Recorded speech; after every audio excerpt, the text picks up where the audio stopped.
오늘은 볼트레이트 2장 7항 하나님의 선물인 믿음에 대해서 살펴보도록 하겠습니다. 2장은 볼트레이트 2장은 전체적으로 무엇에 관한 주제를 가지고 설명하고 있는 것이 볼트레이트 2장이죠.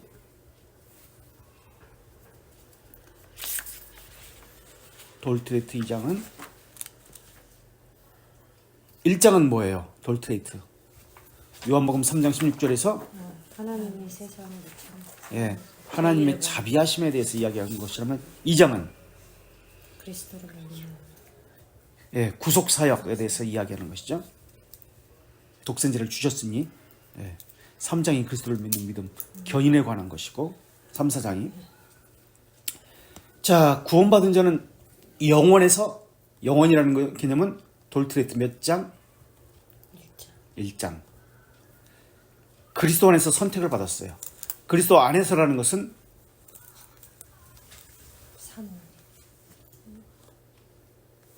그리스도 안에서 이것은 2장을 이야기하죠. 믿음으로가 3, 4장이고 성령의 은혜로 믿음의 혜택을 받았습니다. 그래서 선택된 자들에게만 주어진 것이 믿음이고요. 믿음의 혜택입니다. 그래서 기독교 강요가 아니고 우리 볼트레이트 2장 7항에서 믿음이 하나님의 선물이다 라고 하고 있면서 믿음이 무엇인지를 밝히는 것을 합니다. 그런데 우리가 지금 하나님의 예정, 영원이라는 개념과 인간의 책임을 인과관계로 생각하면 안 됩니다. 하나님이 예정하지 않았기 때문에 저 사람 구원 못 받았어, 이렇게 생각하면 안 된다는 거예요. 그렇게 생각하는 것은 시간 안에서 보았다는 뜻입니다. 하나님이 영원시라는 것을 잊지는 말아야 되는데 영원이라는 말의 개념은 현재란 말입니다. 그래서 예정과 책임은 두 원인입니다. 예정을 운명론이나 숙명론으로 생각하면 안 됩니다. 이 관계는 종속적인 관계고 포함된다는 뜻이지 1원인, 제2원인, 제3원인처럼 말입니다. 그렇기 때문에 인간 측면에서 보면은 모순되고 충돌이 되게 되어 있습니다. 그러나 1원인, 2원인 이것은 수평관계라 충돌이 되지 않습니다. 그래서 하나님의 예정은 구원에 있어서 제일 원인이고 사람의 의지는, 사람의 책임은 믿음으로 말미암아는 제3원인이다. 우리가 이미 배웠던 겁니다. 그렇다면 왜 하나님은 어떤 사람에게 믿음을 주지 않았을까? 사람은 알 수 없지만은 예정, 이것은 하나님의 자비하심을 따라 이루어졌다는 것만 우리가 알 수가 있습니다. 그래서 우리가 2장 7항에서 믿음의 선물에 대해서 이야기하는데 믿음의 성격에 대해서 설명을 합니다. 믿음을 하나님의 선물이라고 했는데 또 다른 말로 우리가 이전에 살펴봤는데 뭐라고 하느냐면 믿음의 선물 말고 또 기억나세요? 1장 4항에서 뭐라고 하죠?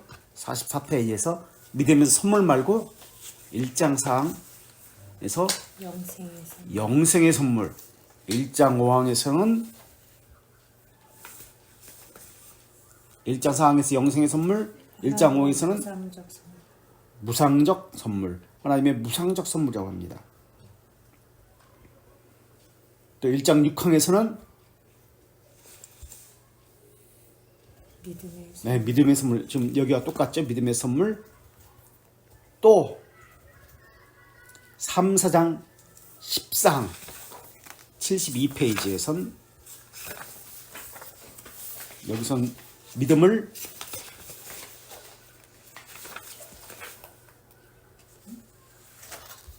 (3, 4장 14항 72페이지) 하나님의 선물. 그렇다면 이제 하나님의 선물이 뭔지를 찾아봐야 되죠. 그래야 믿음이 뭔지를 알 수 있으니까. 선물이란 뜻이 무엇일까요? 72페이지 3, 4장 14항에 그 이유를 뭐라고 나오죠? 1절 그건 인간이 원하는 대로 수용하거나 거절하도록 하나님께서 그에게 제한하기 때문이 아니고 사람이 원해서 수용했거나 거절하고 이런 거 아니라는 거예요. 이게 선물이라는 의미가. 그리고 이 양 두 번째, 인간에게 실제로 부여되고 불어넣고 그리고 주입된 것이기 때문이다. 실제로 부여되고 불어넣고 주입된 것. 그리고 3절에서 또는 하나님께서 믿을 수 있는 능력이나 힘을 베풀어 인간이 자신의 자유의지를 실행하여 그 구원의 의미에 동의하고 그리스도를 실제로 믿도록 하기 때문도 아니다. 1절은 아니다. 2절은 이것이다. 2절은 3절은 아니다. 4절은 이것이다. 아니다. 이것이다. 아니다. 이것이다. 요 순서대로 나오죠. 그래서 4절 단 그분이 바라고 행하도록 인간 안에 역사하고 정말 모든 자 안에 모든 것을 믿게 하는 의지와 믿는 행위를 일으키기 때문이다. 네, 선물이란 말은 인간이 그것을 수용하거나 거절하거나 그런 말이 아니라 하나님께서 믿게 하는 의지도 행위도 하나님께서 하셨다. 이게 선물이란 뜻입니다. 4절에 나오죠. 기독교 강요 3권 2장 33항에는 믿음이 단 하나의 선물인 이유는 이렇게 설명합니다. 인간의 마음이 하나님의 진리를 맛볼 수 있도록 하나님에 의해서 정결케 되었기 때문이고, 인간의 마음이 진리를 맛볼 수 있도록 하나님에 의해서 정결케 되었기 때문이고, 인간의 마음이 하나님의 진리를 맛볼 수 있도록 하나님에 의해 정결케 되었기 때문이고, 두 번째, 그 사람의 심정이 그 진리 안에서 확립되었기 때문에 믿음을 선물이라고 합니다. 칼빈이 기독교가요 3권 2장 33항에서 3권 2장은 믿음이 무엇인지를 설명하는 장이거든요. 3권 2장 33항에서 그렇게 설명합니다. 두 가지로. 하나는 인간의 마음이 하나님의 진리를 맛볼 수 있도록 하나님에서 정결케 되었기 때문이고, 두 번째는 그 사람의 심정이 그 진리 안에서 확립되었기 때문에 믿음을 선물이라고 합니다. 그래서 믿음의 창시자가 성령이다. 그래서 성령께서 믿음의 창시자로서 하나님의 자녀에게 그들의 심정에 믿음을 주시고 강화시킨다. 믿음의 주요한 부분은 확실성입니다. 확고부동한 지속성, 일관성, 확실성입니다. 그래서 믿음이 있다면, 성령께서 부어주신 믿음이 있다면 지속적으로, 일관적으로, 확실하게, 그것이 견고하게 나타납니다. 그것이 있느냐 하는 거예요. 그래서 하나님이 원하시는 것을 담을 수 있도록 성령께서 그 사람의 심정을 정결케 하십니다. 그 사람의 심정을 정결케 하신다. 우리는 믿음이 어디에 담긴다고 배웠죠? 양심에. 양심에 믿음이 담깁니다. 청결한 양심이라고 나왔습니다. 같은 말이에요. 청결한 양심에 믿음이 담기고, 믿음에 담기는 것이 무엇이죠? 칭의. 죄들의 용서에 관한. 자, 이걸 믿음이라고 그랬는데, 그럼 이건 믿음인지 아닌지 보세요. 하나님으로부터 이제 믿음을 받았으니까, 선물로 받았으니까 감사함으로 경건하게 살아야 한다. 믿음이에요? 믿음이 아니에요? 믿음을 선물로 받았으니까 이제 경건하게 살아야지. 감사함으로 살아야지.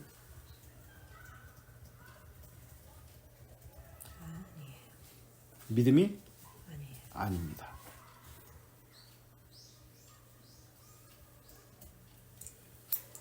믿음이 있으니까 행함이 나타난다. 믿음이 행함이 당연히 나타난다. 믿음이에요? 아니에요? 선물이에요? 아니에요? 아닙니다. 하나님이 선물이란 말을 오해한 데서 생겨난 거예요. 은혜를 받았으니까 거룩한 삶을 살아야 된다. 이거는요? 아니에요. 아닙니다. 인간은 측면에서 바라보면 설명드려요. 이거 다. 믿음이 아니에요. 선물이란 개념이 아니에요. 선물이란 개념이 뭐냐? 내가 하나님의 자녀라는 것을 깨달았다는 것을 깨닫게 해주셨다는 것이 선물입니다. 그럼 내가 어떻게 하나님의 자녀라는 것을 깨닫게 됩니까? 이게 선물이란 말인데, 우리 신앙고백서 16장 2양 180페이지인데요. 어떻게 내가 하나님의 자녀인 것을 깨닫습니까? 신앙고백서 16장 2양 180페이지. 첫째, 명령에 순종하여 네. 이루어진 선행은 참되고 활발한 믿음의 열매가 믿음의 열매와 증거가 뭐라고요? 선행인데 하나님의 명령에 순종한 겁니다. 이 열매와 증거가 있느냐로 내가 하나님의 자녀인지 아닌지 깨달을 수 있습니다 라는 말이에요. 그죠? 믿음의 열매와 증거로서 할 수 있습니다. 이 양 그 선행으로 신자들은 감사를 널리 알리고 확신을 강화시키고 형제들을 훈화하고 복음의 고백을 빛나게 하고 적들의 입을 막고 하나님께 영광을 돌린다. 예, 그 열매와 증거로 감사를 알리고 자녀된 확신을 강화시킨다고 그랬어요. 그리고 형제들을 훈화, 복음의 고백을 빛나게 하고 적들의 입을 막고 하나님께 영광을 돌린다고 합니다. 선행이라는 것은 열매인데 선행은 무엇을 선행이라고 하느냐? 하나님의 명령에 순종하는 것을 선행으로 합니다. 하나님의 명령에 순종하는 것이 선행이다. 이것을 다른 말로 착한 행실이라고 합니다. 착한 행실로서 하나님의 자녀인지 아닌지 확신할 수 있습니다. 믿음의 확신을 강화시키는 것이 무엇입니까? 선행입니다. 선행은 무엇입니까? 윤리 도덕적인 겁니까? 아니요. 하나님의 말씀에 순종하는 것입니다.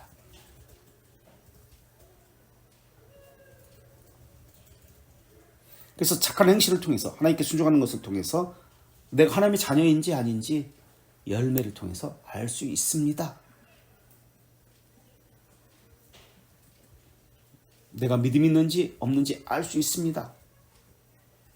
우리가 기독교 강에서 배우게 될 텐데 앞으로 기독교 강에서 믿음을 이야기할 때 반드시 생각할 8가지를 이야기합니다. 믿음하면 8가지를 생각해야 되는데요. 선물이라는 말이 무슨 뜻인지 이걸 알아야 됩니다. 선물이라는 말을 생각해야 합니다. 첫째. 두 번째, 성령의 주된 사역. 믿음을 주시는 사역이잖아요. 성령의 주된 사역이 무엇인지를 알아야 됩니다. 셋째, 믿음은 항상 무엇과 함께 있죠? 소망과 함께 있습니다. 그래서 소망과 함께 있다는 것이 무엇인지 알아야 됩니다. 세 번째. 네 번째, 믿음은 모두에게 주어지나요? 중생된 자에게만 주어집니다. 중생된 자에게 주어지는 것이 믿음이라는 것. 중생된 것이 무엇인지 알아야 됩니다. 믿음의 열매는 그럼 또 뭐죠? 믿음을 가진 자는 반드시 어떤 열매를 맺습니다. 회개 열매를 맺습니다. 회개와 어떤 관계가 있는지, 회개는 결과죠. 어떤 관계가 있는지를 알아야 됩니다. 이게 5번째. 믿음은 또 무엇과 관계가 있냐면 칭의와 관련되어 있습니다. 죄들의 용서와 관련되어 있습니다. 칭의와 어떤 관계가 있는가? 6번째, 알아야 됩니다. 8번째, 믿음의 정의가 무엇인가? 7번째, 믿음의 정의. 8번째, 마지막으로 믿음은 말씀과 어떤 관계가 있는가? 믿음과 말씀의 관계는 무엇인가? 이걸 알아야 됩니다. 그래서 믿음은 이 8가지와 관계되어 있습니다. 선물, 성령의 사역, 소망, 중생, 회개, 칭의, 믿음의 정의, 말씀 8가지와 관련되어 있습니다. 자, 그렇다면 믿음으로 구원받습니까? 이 믿음입니까? 어때요? 믿음으로 구원받습니까? 이 믿음이에요? 선물이에요? 아닙니다. 믿음으로 구원받는다 말은 없습니다. 이건 누구의 주장이죠? 믿음으로 구원받는다? 아르미스주의. 은혜로 구원받는다는 말은?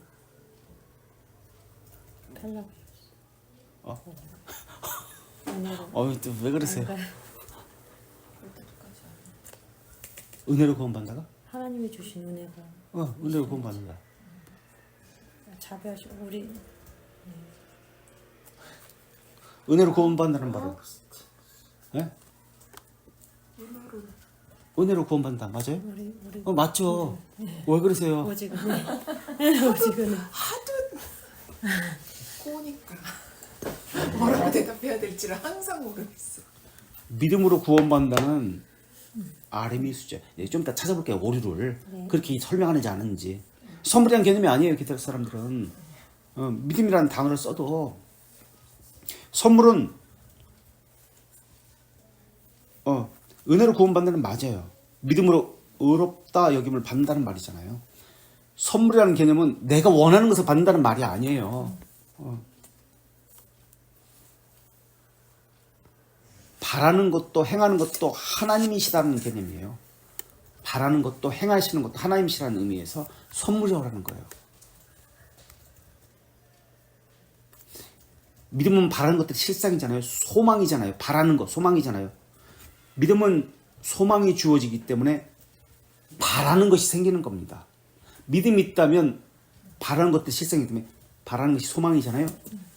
바라는 것이 생기는 거예요. 믿음이 있으면. 바라는 것이 있기 때문에 선물이라고 하는 거예요.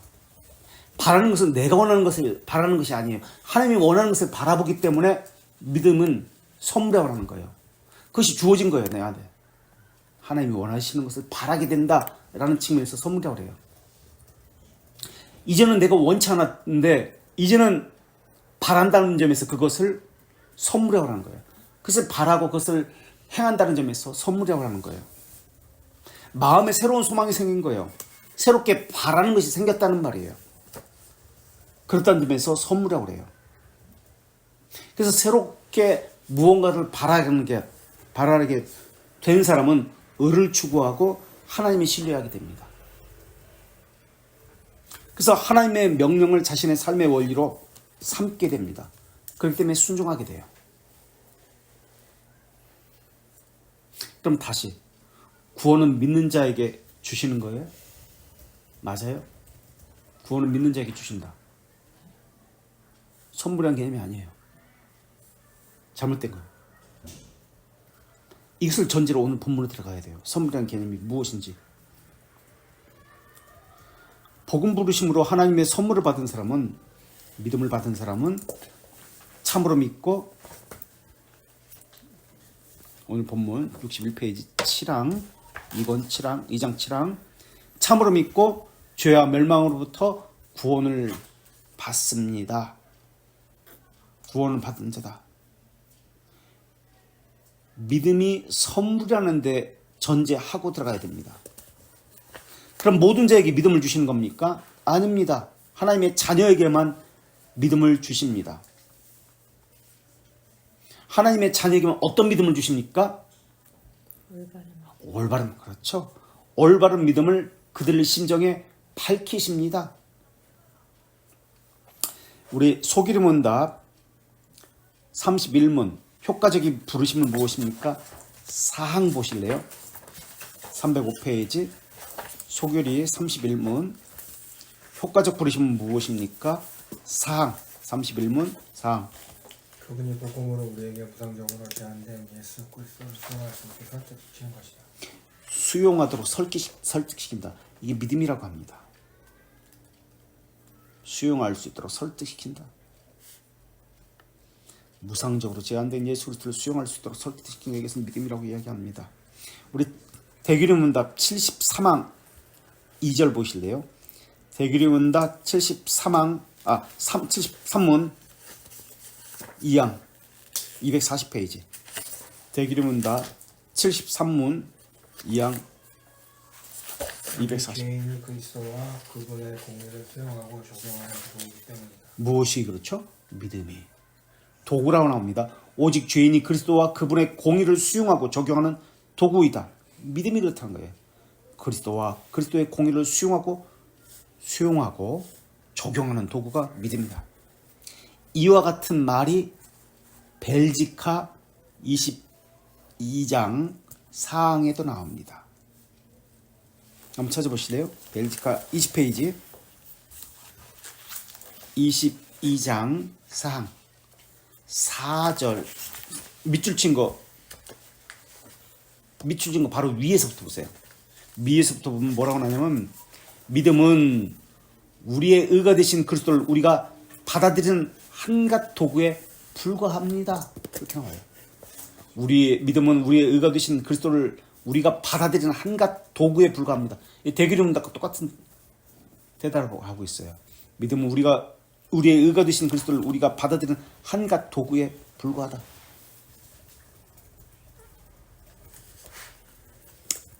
선물이라는 개념이 무상적이라는 개념. 그래서 하나님 측면에서는 영원에서 그리스도로 말미암아 주어진 것입니다. 하나님의 측면에서는 영원에서 그리스도를 통해서 주어진 겁니다. 그러나 우리 측면에서는 사람에게 무슨 가치가 있어서 조건이 있어서 받은 것이 아닙니다. 무슨 공로가 있어서 받은 것이 아닙니다. 그런데 아르미스주의자들은 받은 사람에게 무슨 가치가 있고 받을만 하기 때문에 받았다라고 이야기해요. 그 사람의 가치가 있고 받을만 하기 때문에 조건이 있기 때문에 받았다. 그럼 이것은 어때요? 믿음인가 아닌가 보세요. 복 받을 만한 짓을 해야지 복을 받지. 아니에요. 복 받을 짓을 했어 저 사람이. 그래서 복 받은 거야. 아유 저 사람 저렇게 그러다 복 받을 줄 알았어. 저렇게 교회 일 열심히 하고 봉사 열심히 했잖아. 기도 저렇게 열심히 하는 사람이 복 받아야지. 그건 복 받는 건 당연해. 이건 어떻습니까? 네? 아르미스주의예요. 아르미스주의. 그렇다면 아르미스주의가 맞는지 한번 찾아볼까요? 돌트레이트 1장 5번 2항 보세요. 56페이지. 돌트레이트 1장 5의 2항 56페이지. 또 이것은 선택된 자가 선택되지 않은 유기된 자보다 더 가치 있다는 것 때문에 은혜롭고 복음적 가치가 있다는 것이다. 예, 더 가치가 있기 때문에 그들이 선택받았다고 얘기해요. 복받을 만한 짓을 했기 때문에 더 가치가 있기 때문에 그들이 은혜를 받았다고 이야기해요. 그걸 믿음이라고 이야기해요. 이 사람들 믿음을 가졌기 때문에 복받았어. 사람 믿음 때문에. 그런데 우리 신앙 고백서는 믿음 때문이란 말 안 해요. 도구다, 그릇이다. 그것을 담는 그릇이라는 거예요. 무슨 능력이 아니에요. 그리고 믿음은 이해되는 것이 아니라 경험되어지는 것입니다. 우리 3, 4장 돌트레이트 13항 보실래요? 3, 4장 13항 72페이지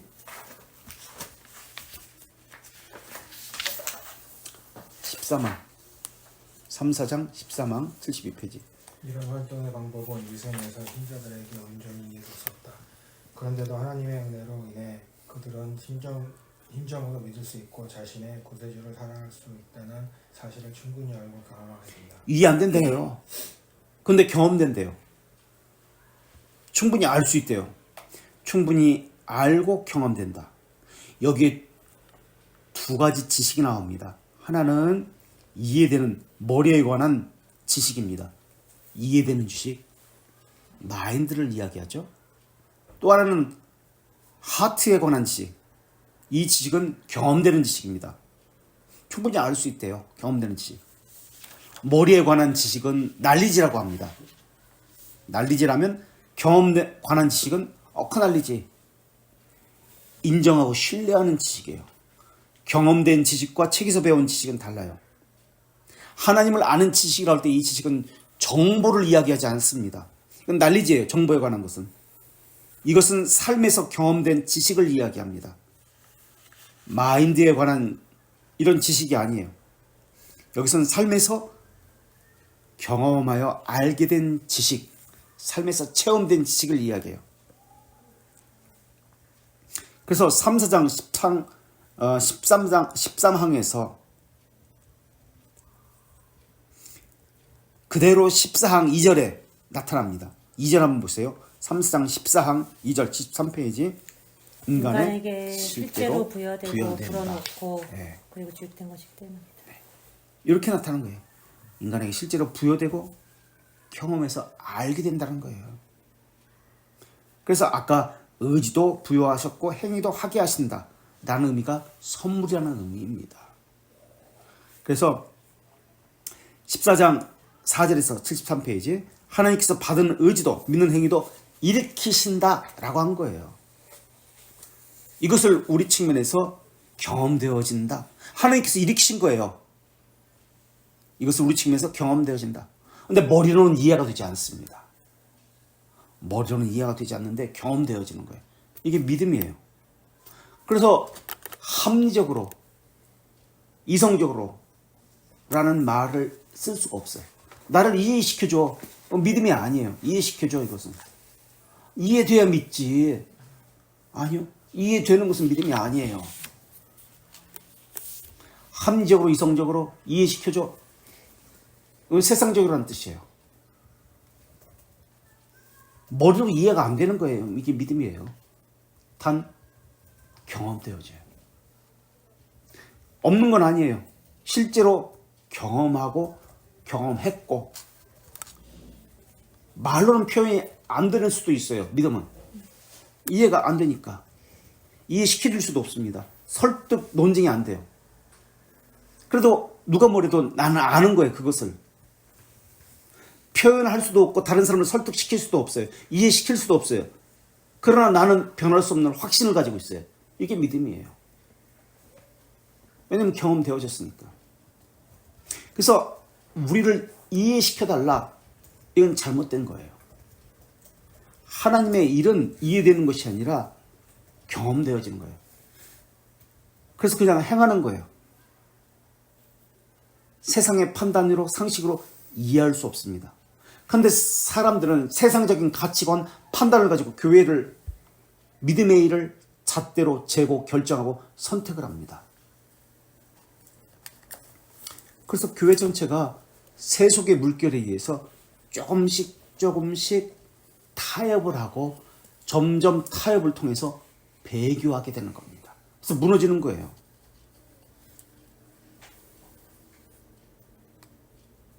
하나님 믿음을 주시면 내가 하겠습니다. 맞나요? 믿음인가요? 아닙니다. 하나님 은혜를 주시면 하겠습니다. 아니에요. 이게 아르미스주의예요. 믿음은 비밀적이에요. 나는 알 수 없다. 그러나 하나님의 층에서 부어주시는 거예요. 우리가 알 수 있는 것은 믿음을 알 수 있는 것이 아니라 무엇을 통해서 믿음이라는 것을 알 수 있죠? 믿음의 결과인 회개를 통해서 믿음을 알 수 있어요. 믿음은 우리를 이해시키지 않습니다. 다만 신뢰하게 만듭니다. 그래서 이해가 안 돼도 하나님의 명령이라면 순종하게 되는 거예요.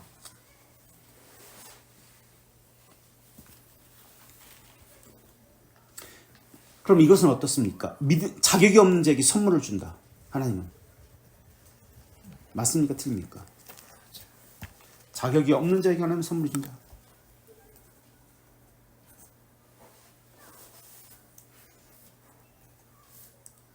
네? 하나님은 자격이 없는 자에게 선물을 준다. 맞아요. 다른 분들은? 맞아요. 하나님 기뻐하시는 자를 맞아, 그거예요. 자격이 없는 자에게 선물을 주는 거 아니에요. 그렇게 해석하면 그것도 잘못된 거예요. 그렇지만 그거는 그런 것이 없는 것은 아니지만 그런 뜻으로 해석하면 안 된다는 뜻이에요. 큰 의미 안에 포함된 작은 포함되어 의미잖아요, 있지만은 그거는. 그런 뜻으로 그게 해석하면 안 돼요. 틀렸다 이렇게 말씀하시면은 그런 뜻은 아니죠. 그런 의도는 아니에요. 목사님이 문제를 내신 거에 의도가 그게 아니었다 이거지. 자격이 없는 자에게 은혜를 주시는 거는 맞죠? 아닌가요? 자격이 없는 자에게 은혜를 주시지만 그게 모든 것을 포함하는 것은 아니고 그렇죠. 모든 것을 포함하는 것은 아니죠. 모든 것을 포함하는 것이 아니고 그렇게 바라보면 안 되고 하나님이 원하시는 대로 그렇죠. 하신다는 뜻을 우리가 염두에 둬야 되는데 자격이 없기 때문에 주신다. 이렇게 해석하면 안 된다는 거예요. 그렇죠. 그건 아니지. 예. 없기 지금 때문에 그 얘기하는 주는 거예요, 건 지금. 아니고 기뻐하시는 자에게 주시는 거지만 그 안쪽에는 자격이 없는 자다. 은혜를 받을 만하지 않다. 이런 것도 포함되어 있는 거죠. 선물이라는 것은 비밀이라는 개념이에요. 비밀적으로 행하시기 때문에 선물이에요. 하나님이 주신다고 했을 때 내가 받았는지 안 받았는지 몰라요. 그래서 비밀이라는 개념이에요. 그래서 비밀이라는 말이 무슨 뜻인지 알아야 돼요. 이것은 무엇과도 또 관련되어 있냐면 선물이란 말은 어떤 단어와 또 관련되어 있을까요? 선물은 칭의와 연관시켜서 어떤 단어가 있을까요? 최선. 칭의와 관련되어서 믿음, 선물, 예? 이신이라는 단어, 행위를 배제한다라는 단어와 관련이 있습니다.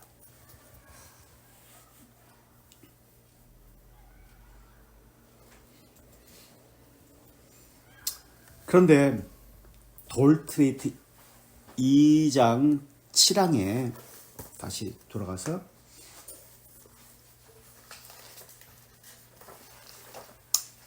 참으로 믿고 죄로 멸망으로부터 구원받은 많은 자들은 그리스도의 죽으심으로 말미암아 또 오직 하나님의 은혜로부터 나온 이 혜택에 빚졌다라고 하면서 이 혜택은 영원 전부터 그리스도 안에서 그들에게 주어진 것이다 라고 합니다. 그런데 보세요. 영원이라는 단어가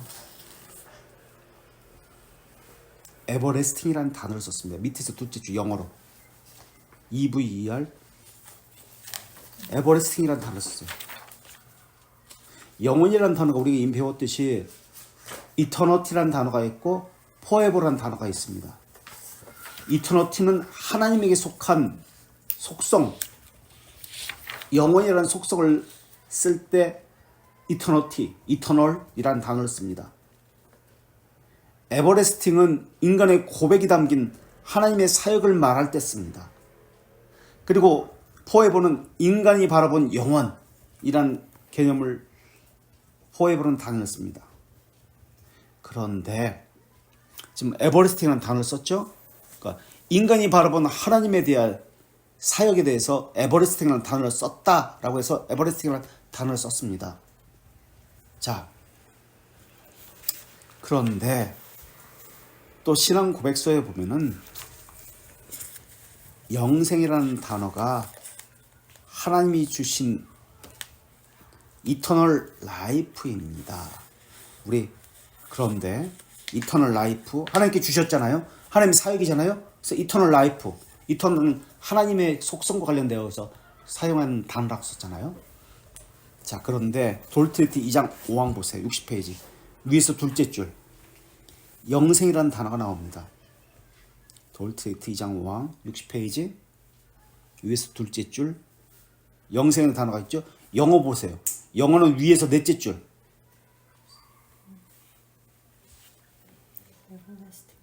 에버레스팅 라이프라고 써 있어요. 어떤 곳에서는 이터널이라는 단어를 쓰고 어떤 곳에서는 왜 에버레스팅이라는 단어를 쓸까? 여기서 길을 영생이라고 말하면서 에버레스팅 라이프라고 썼습니다. 그렇다면 이번에는 다시 돌트레이트 1장 2항 43페이지 영어 맨 끝줄 보세요. 돌트레이트 1장 2항 영어 맨 끝줄 영어로 에버레스팅 라이프라고 돼 있어요. 에버레스팅 라이프 1장 2항 이번엔 1장 4항 44페이지 맨 끝줄 영생이라는 단어예요. 에버레스팅 라이프가 지금 1장 4항 맨 끝줄 한글 단어 영생이에요. 이게 뭐지? 에버레스팅 라이프하고 이터널 라이프하고 둘 다 영생인데 이건 도대체 뭐지? 이 차이가 뭘까요? 물론 돌트레이트의 원어는 영어가 아니에요. 근데 이제 내 대기름 문답이나 영어로 쓰여진 소기름 문답을 또 찾아볼 거예요. 우선은 어쨌든 이 차이가 뭘까요? 에버레스팅 라이프 둘 다 영생인데 또는 이터널 라이프 둘 다 영생인데 단어가 달라요. 이거 어떻게 해석해야 되죠? 네? 이터널은 영생 자체, 이터널 라이프는 영생 자체의 속성을 이야기할 때 이터널 라이프라는 단어를 씁니다.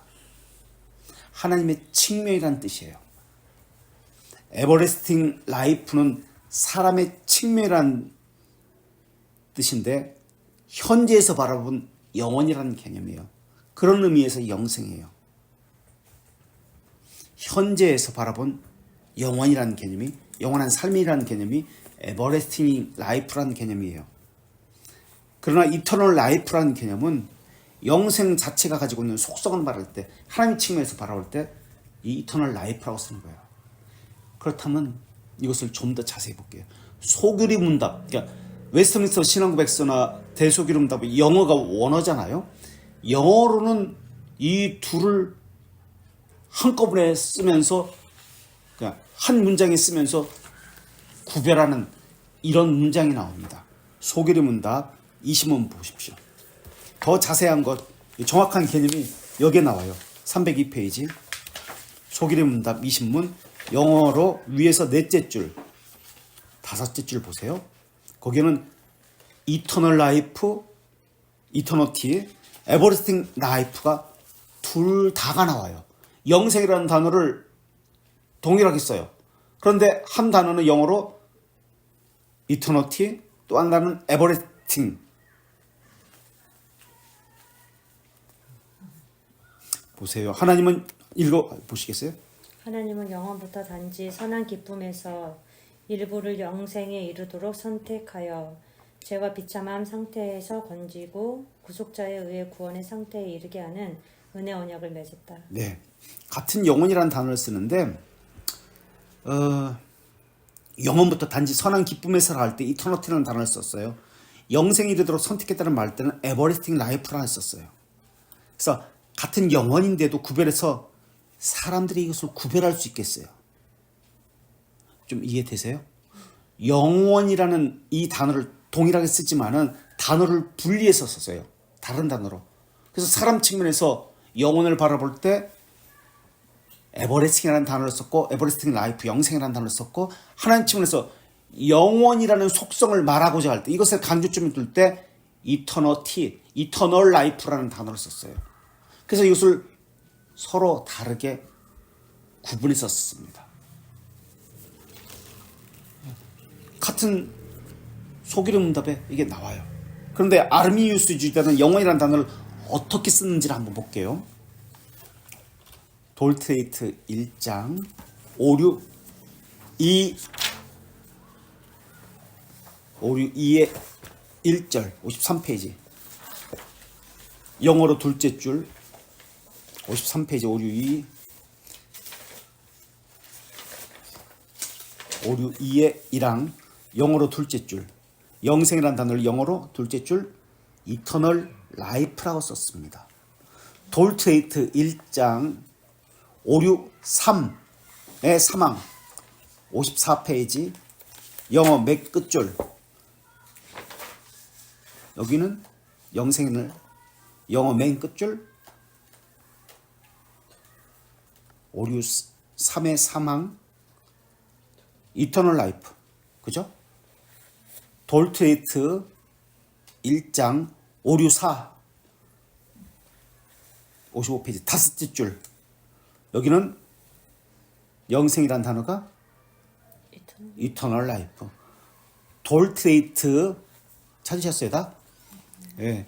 2장 564 보세요. 돌트레이트 2장 564 64페이지 맨 끝줄, 돌트레이트 2장 564, 돌트레이트 2장 564 맨 끝줄 어떻게 쓰세요? 뭐예요? 이터널이에요. 이터널 라이프. 돌트레이트 2장 566 강 2절 65페이지 두 번째 줄, 이터널 라이프. 돌트레이트 2장 567 위에서 넷째 줄, 이터널 라이프. 영생이라는 단어는 이 사람은 구분 없이 무조건 다 이터널 라이프라고 썼어요. 원어에서는 어떻게 썼을까? 라틴어에서 라이프가 비탐이거든요. 에버레스팅을 에테르눔이라고 썼습니다. 에테르눔, 비탐, 에테르남이란 단어를 썼어요. 에테르. 에테르. A-E-T-E-R.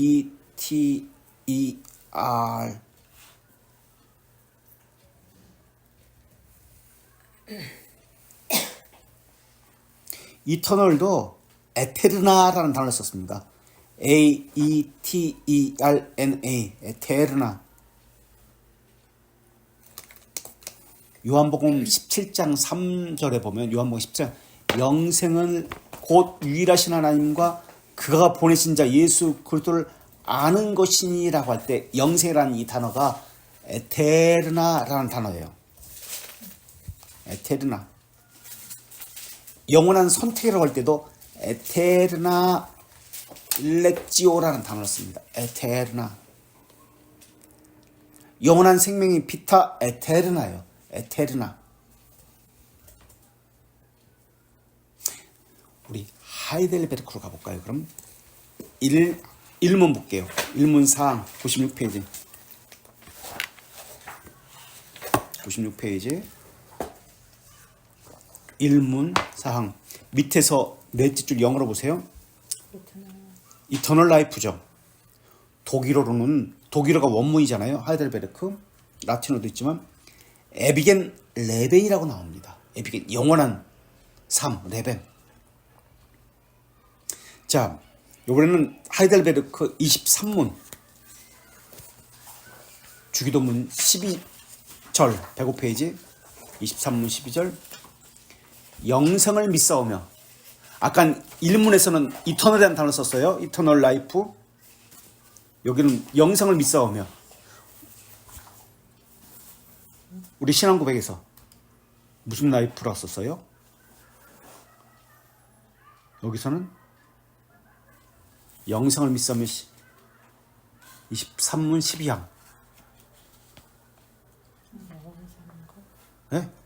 Life everlasting. 네, 에버레스팅이에요. 에버레스팅.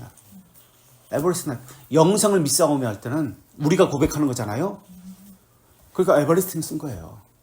우리가 영원한 삶을 믿사오며 성령이 교통하는 것과 교제하는 것과 영생을 믿사오며 우리 측면에서 고백하는 거잖아요. 영혼을. 에버레스팅. 하나님의 측면에서 이터널 쓰고 분리해서 분명히 쓰고 있어요. 독일어는 이건 아인 에비게스 레벤이라고 씁니다. 아인 에비게스. 독일어의 차이를 어떻게 뒀냐면 독일어 하이델베르크 하나님 측면에서 아까 하이델베르크 1문은 데스 에비겐 레벤이라는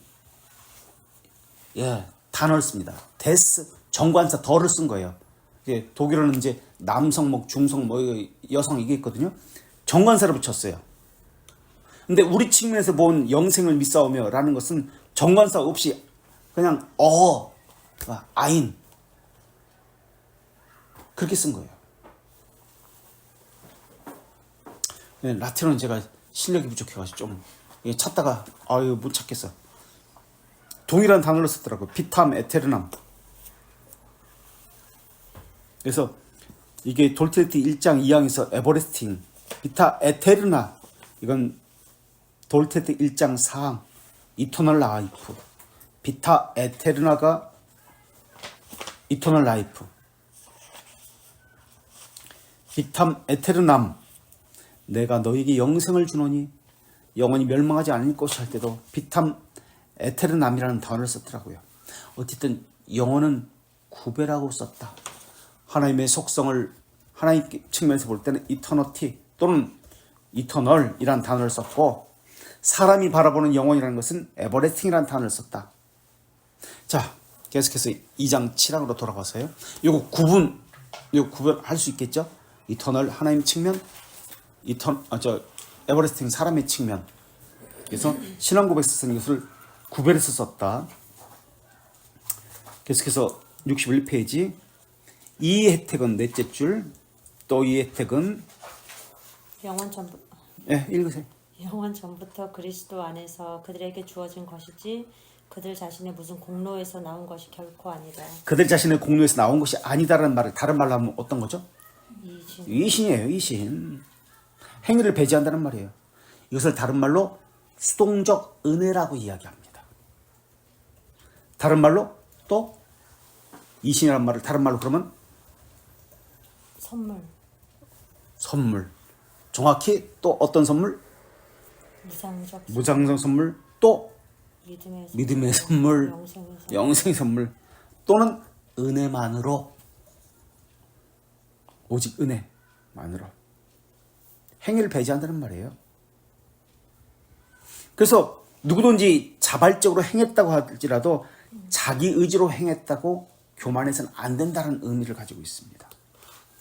하지만 성령께서 행하시지만은 하나님께서는 우리가 행한 것처럼 우리 스스로 여기게 만드셔요. 그러나 내가 행한 것처럼 여기고 하나님이 행하지 않은 것처럼 보인다 할지라도 내가 행한 것으로 여겨서는 안 됩니다.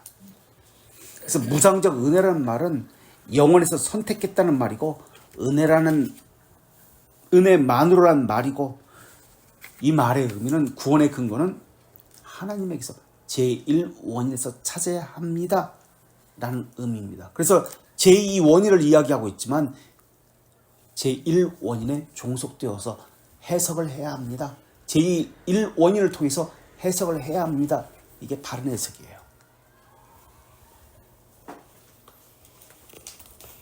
그래서 하나님의 선물이라는 말은 또 다른 말로 내 것이 아닙니다. 나는 무엇입니다? 무슨 삶? 예? 무슨 삶? 나는 내 것이 아닙니다. 청지기입니다. 하나님의 것을 하나님을 위해서 사용하는 자입니다 라는 뜻이에요.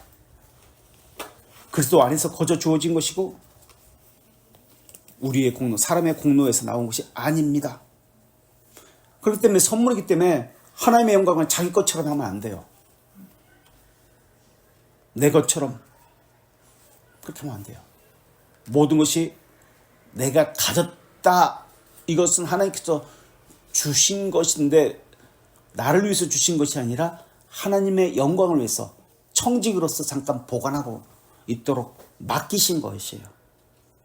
하나님을 위해서 쓰게 하기 위해서 맡기신 것이다. 그래서 돌트레이트 2장을, 물론 3, 4장도 마찬가지예요. 항상 돌트레이트 1장 제1원인에서 해석을 하고 답을 찾아가야 돼요. 그래서 선물이라는 개념은 영원전 선택이라는 말이에요. 선택은 자랑할 수 없다는 말이에요. 공로도 있을 수 없다는 말이에요. 그래서 지금 이거 그들 자신의 무슨 공로에서 나온 것이 결코 아닙니다. 이 말이 선물이라는 의미예요. 돌테이트 지금 2장 7항에 이 말이. 그래서 선물을 설명하고 있는 것이, 믿음이 선물이라는 것을 설명한 것이 2장 7항입니다. 여기까지 혹시 질문이나 나누고 싶은 거 있으면